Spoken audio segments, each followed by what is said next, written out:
কুয়েতের আন্তর্জাতিক বিমানবন্দর লক্ষ্য করে ফের ড্রোন হামলা চালিয়েছে ইরান। এতে বিমানবন্দরটির জ্বালানি ট্যাঙ্কারে রাখা অংশে বিশাল আগুন লাগার ঘটনা ঘটেছে।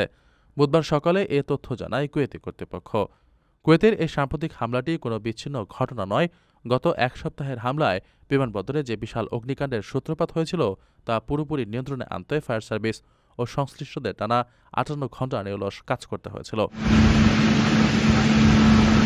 এর ফলে কুয়েতের বেসামরিক বিমান চলাচল এবং বিমানবন্দরের সার্বিক নিরাপত্তা চরম হুমকির মুখে পড়েছে।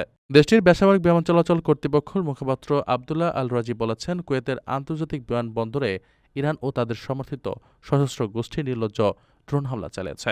এতে টার্গেট করা হয়েছে একটি জ্বালানি ট্যাঙ্কার। হামলার কারণে এতে বিশাল আগুন লেগেছে। জরুরি পরিষেবার কর্মীরা বর্তমানে সেখানে রয়েছেন। অবকাঠামোগত ক্ষয়ক্ষতি হয়েছে এবং কোনো মানুষ আহত হননি। আপনার স্বপ্নগুলো আকাশ ছুবে প্রবাসীর হেলিকপ্টারের মাধ্যমে। বিয়ে, জন্মদিন অথবা যে কোনো বিশেষ প্রয়োজনে হেলিকপ্টার ভাড়া করতে যোগাযোগ করুন স্ক্রিনে দেয়া নাম্বারে। প্রবাসীর হেলিকপ্টার, নিরাপদ ও সাশ্রয়ী বাহনের বিশ্বস্ত নাম।